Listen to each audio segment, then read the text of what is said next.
Last night I was reading, well, yesterday I was reading about the theme for today, and it was about, I wrote it down so I can make sure I share it. In building this foundation, the theme for today is things not to do. All right? And so I'm reading this about things not to do. For an example, the first thing that we should never do, ever do, and I never realized this until I was reading the scriptures last night or yesterday.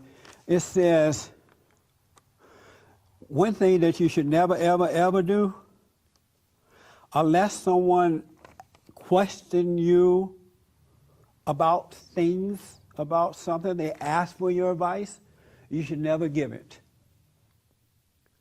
And I'm like, wow, that's so true.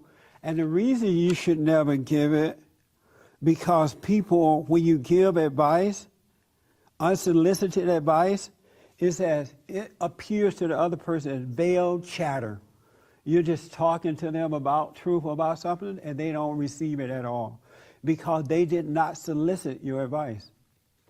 And then a lot of times when we know the truth about something, we know the scriptures or we know something, we think we're just smarter than everybody else, and we can't wait to give you advice, whether it's quoting the scriptures or something else, but the person that you're giving that advice to are not receiving it because they didn't ask for it.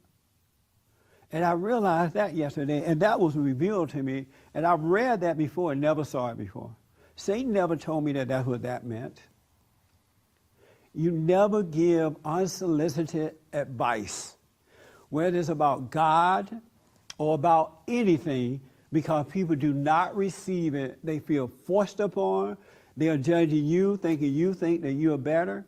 And most of the time, 99.999.9% of the time, unsolicited advice is ego advice.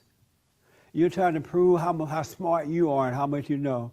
And that's why when the person doesn't receive it, you get mad at them. Oh, they're just not receiving it. They're just not ready. They're just not ready.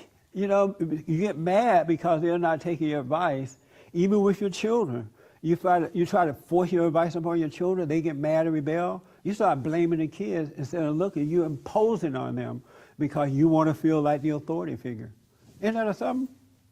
That's some deep stuff to me. God doesn't even give us advice unless we seek it. But the ego says, throw scripture on them. Tell them they hate their mama.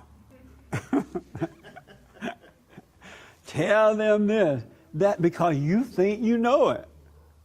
And your life all screwed up. Ain't even working. It's amazing how you can think you know the truth. You can think you know about your mama, your dad, and whomever you hate. And now you got it, but you don't see that your life is not working because Satan is beating you up in your imagination. He causes you to doubt. He causes you to have worries. He causes you to have fear. He causes you to take things personally, but yet you're out there telling somebody else something you don't even understand yourself. And you don't even recognize that I don't really know what I'm talking about here because I'm not living this. We are all screwed up and don't know it. Isn't it amazing to live life where you just totally messed up and don't even know it? It's something else. Every time I discover things, I'm like, wow, I didn't know I was this messed up. I didn't know. I just didn't know.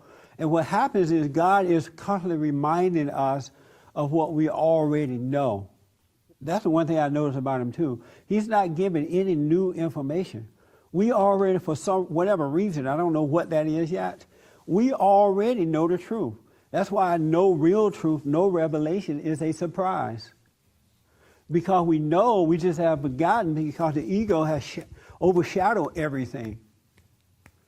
And it won't let us see. That's why you have to die in order to live. Die from the ego in order to live. Because you already have life. You already know life. You already know the truth. It's just forgotten. For more information or to purchase a copy of this show, visit us on the web at www.bondinfo.org or call 1-800-411-BOND.